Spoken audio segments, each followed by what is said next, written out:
Like a Hellcat.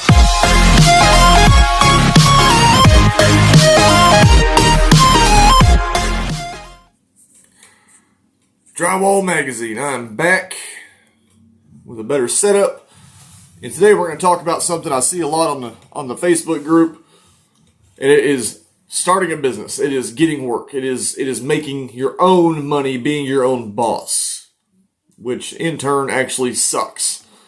So here we go. There's a lot of things that go into starting a business. Just because you put your name on some tools, or you say you're so-and-so, or you're a 1099 worker, does not mean you're a business. That just means that you're making money and you're probably not paying taxes or insurance and all the rest of the stuff I'm about to explain. So let's dive into it. You have to have work lined up first. That's your best bet. Even if you went out and got your LLC or your S-Corp right now and you have no work lined up, then you just own an LLC or an S-Corp and they're sitting there collecting dust. You have to have clients. Okay?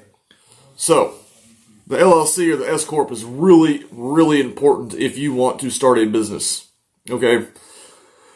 When you get out and you start your business, my lawyer, it cost me $300.50 for my first LLC, and then my second LLC and my S-Corp, my third business, all cost me $150.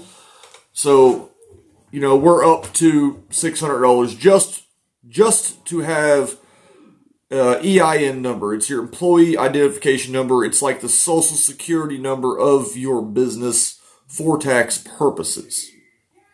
So you got that. So now you have work lined up and you have your actual company. Now the good thing about having something like an LLC is if something was to happen, say my insurance didn't cover everything in an accident, the person or the people's or the business or whatever it is cannot come after me personally. They have to go after my business.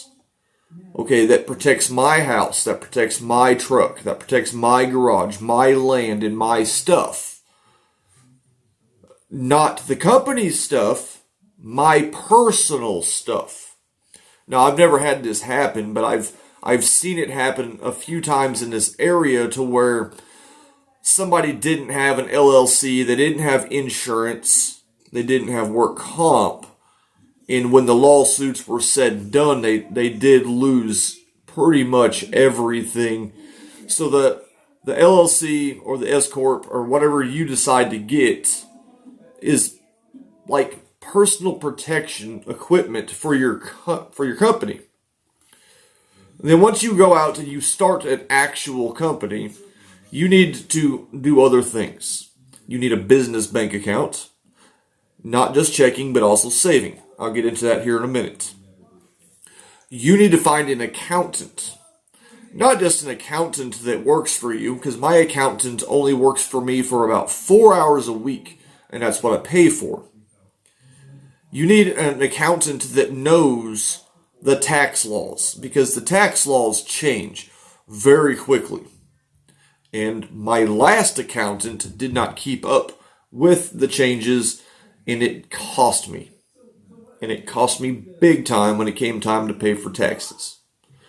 Here's a tip on taxes. Every time I make a check, any check, I don't care if it's $100 or if it's freaking $25,000, 35% of that automatically goes into my business savings account, and I do not touch it. At the end of the year, once it's time to do everything and you have to pay your taxes, that should cover your taxes and you should still have some left over. It's almost like you're doing your own tax refund that the employees do, but it takes a lot of self-control. And we'll also get into that later. Okay? So now, say you got the work. You went out and actually filed for a real business.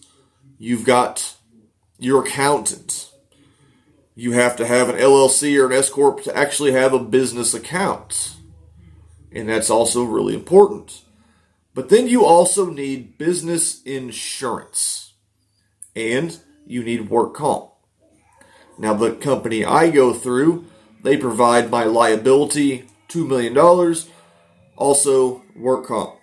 And it doesn't cost me but like $95 a month. It's not that bad. Why would you need this? Say you're hanging some drywall and you put a screw through a pipe and it slowly leaks over the course of 3 or 4 weeks and it causes a big problem. Instead of having to pay out of my pocket, I can go ahead and just use my insurance and take care of the situation. Say my guy puts a ladder through a window the way he did back in June of 2017, my business insurance pays for that window and the labor to install the window. It's more protection for yourself. Also with the work comp, you got guys working with you, and if your guy gets hurt and you don't have work comp, you're kind of in a pickle. This is all real talk. We can talk shit all day long as construction workers, but you gotta have all this stuff. You gotta have it to protect yourself. You might have a good, clean track record, but it just takes one little mistake to cost you a lot of money and possibly your entire life. Okay? The other thing that you need to know about starting a business is you need to know your flipping prices before you start. You wouldn't go start a cupcake store if you didn't know the price of how much you should sell a cupcake for, or how much wheat and flour and sugar is. You gotta know all this stuff. You can't be in drywall for 2 years and just go start you a business, because that's stupid and irresponsible, and the customer ultimately will pay for it because of your negligence. This is all true stuff right here. So you have to look out for yourself, and it does cost you a little bit of money. Just because I get a $15,000 check does not mean $15,000 is mine. I pay myself by the hour. Okay, I pay all my guys by the hour. With your accountant, a really good way to get set up is put time in from Friday to Thursday. And that way, at Thursday, you can leave a little bit earlier as the boss, drop off your paperwork to the accountant, and a good accountant should have everything lined up and ready to go the next day to pay your payroll and to tell you what to put back for this or that, and they should be able to give you a little bit of advice. Make sure you pay your guys. Make sure you're the first to show up, last to leave. Don't be one of those bosses that thinks that they can just be gone all the time. Okay, you need to be there to oversee some of this. You need to be able to communicate with customers intelligently, not talking about tits and ass and cussing and smoking weed. You need to be able to talk to anybody at any time. You should have like a ability to impromptu talk at any time.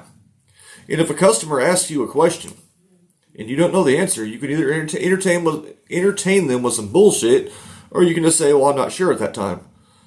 You got to be able to do a lot of things as a business owner.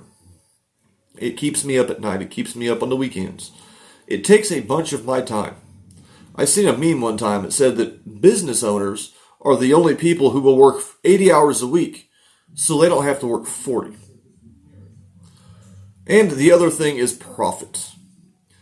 What I have found through studying economics is the lowest growth that your company can do annually and still survive 5+ years is 14%.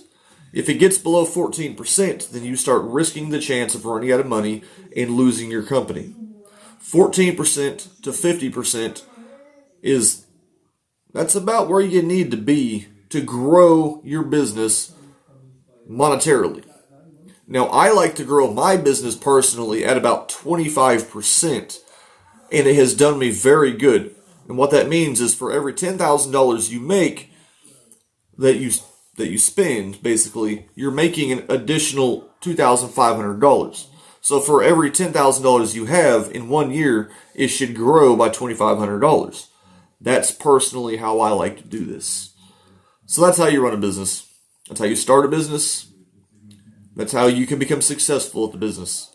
But what it comes down to is how hard do you want to work? How many hours are you willing to work? How much risk are you willing to take to start a business? Because it is not secure at all to make a business and just be successful. That's not a secure thought at all. Any business can fail at any time, and it's going to cost you a lot of money, and you always have to be prepared. So that's why the additional money that you put into savings, whatever you have left over, can also go towards your profit.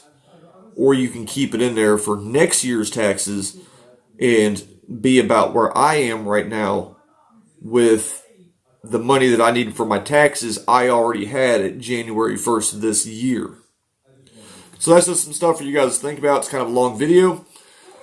I appreciate everybody for watching. I thank everybody on the Facebook group for being patient with me to get my shit straight to be able to make videos like this. I do appreciate every single one of you.